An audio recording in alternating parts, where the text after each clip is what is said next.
आज विश्व जनसंख्या दिवस है। इस मौके पर जनसंख्या विस्फोट के खतरे की टिक टिक साफ सुनाई दे रही है। एक तरफ आबादी के बढ़ने की रफ्तार को काबू में करने के लिए कई बड़े कदम उठाए जा रहे हैं, तो वहीं इस पर सियासत भी जमकर गर्म है।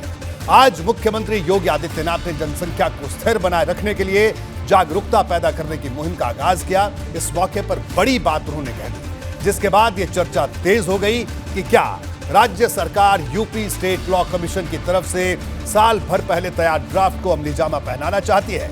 क्या योगी सरकार सख्त जनसंख्या नियंत्रण कानून की तरफ बढ़ रही है?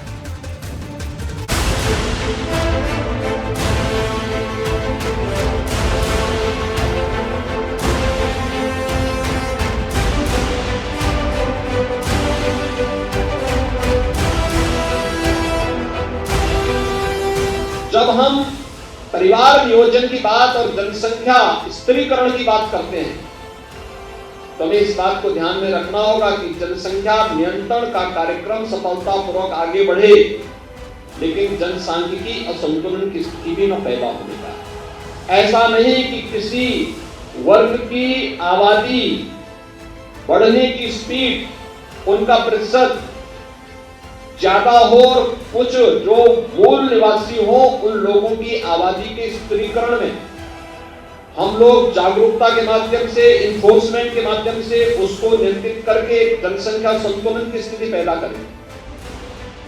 मुख्यमंत्री योगी ने जनसंख्या की बढ़ने की बेलगाम रफ्तार को काबू में करने को लेकर अपनी सरकार का एजेंडा साफ कर दिया है।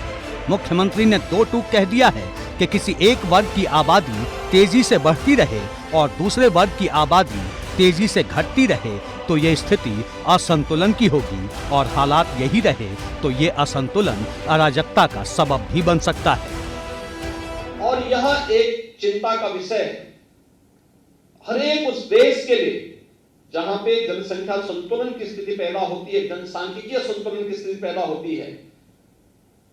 रिलीजियस डेमोक्रेसी पर इसका विपरीत असर पड़ता है, फिर वहां पर एक समय के बाद अव्यवस्था और अराजकता जन्म लेने लगती है। मुख्यमंत्री योगी आदित्यनाथ के इस तेवर से समझा जा सकता है कि उनका संदेश क्या है।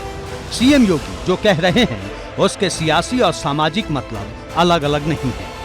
मुख्यमंत्री ने साफ कर दिया है कि हर वर्ग के बीच जागरूकता पैदा करने की जरूरत है और उनकी सरकार इस काम में जुटी है जिससे प्रदेश की आबादी की वृद्धि की रफ्तार पर अंकुश लगाया जा सके।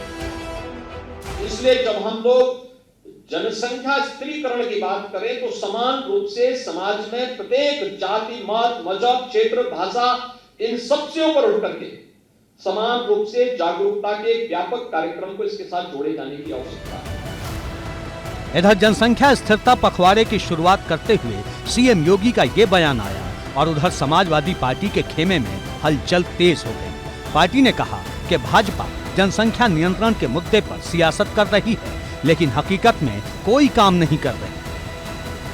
भारतीय जनता पार्टी तो लगातार इस बारे में बात कर रही है, लेकिन बड़ी अफसोस की बात है कि पिछले 8 सालों से केंद्र में और पिछले 6 सालों से उत्तर प्रदेश में ये सरकार आ रही है और आज तक सिर्फ बातें करने के अलावा और उसका पॉलिटिकल माइलेज लेने के अलावा कुछ नहीं कर पाई है।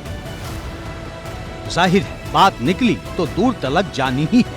सपा समेत तमाम विरोधी दलों के नेता इस मुद्दे पर अचानक बयानों की बारिश कर रहे हैं। उधर सरकार कह रही है कि नीयत साफ है, इरादा मजबूत और मकसद एक बड़े मुद्दे पर ठोस कदम उठाना है। ये हमारी कौम अपने तरक्की के लिए लगातार संजीदा है। हम हर वो पॉजिटिव चीज अडॉप्ट कर रहे हैं जिससे हमारे कौम के विकास के रास्ते खुल सकें, चाहे एजुकेशन हो, चाहे एम्पावरमेंट हो, चाहे यूथ डेवलपमेंट हो, चाहे वुमेन एम्पावरमेंट हो। हर मुद्दे पे हमारी कौम संजीदगी से आपस में चर्चा करके पॉजिटिव दिशा में आगे बढ़ रही है।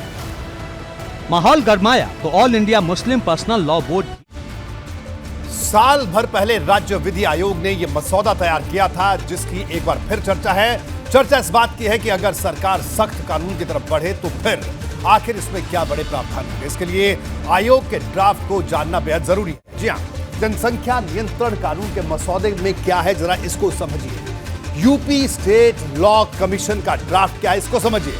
स्टेट लॉ कमीशन ने रिपोर्ट सौंपी थी, 260 पन्ने की रिपोर्ट थी। 8,500 से ज्यादा सुझाव लॉ कमीशन ने तैयार किए थे। इस ड्राफ्ट में 2 से ज्यादा बच्चे होने पर सरकारी नौकरी नहीं देने का सुझाव भी था। सरकारी नौकरी में हुए तो प्रमोशन नहीं का प्रावधान रखा गया। 77 सरकारी स्कीमों का लाभ नहीं देने की बात कही गई थी। एक बच्चे के माता पिता को सभी तरह के लाभ मिलने चाहिए, यह सुझाव भी दिया था। एक बच्चे के पिता को सरकारी नौकरी में 4 अतिरिक्त इंक्रीमेंट देने की बात कही गई। नेशनल पेंशन स्कीम में नियोक्ता की तरफ से 3% ज्यादा अंशदान देने की बात कही गई। सरकारी आवास योजना में लाभ देने की बात कही गई और water tax, house tax, home loan में रियायत देने का सुझाव कमीशन ने दिया अपने इस मसौदे में।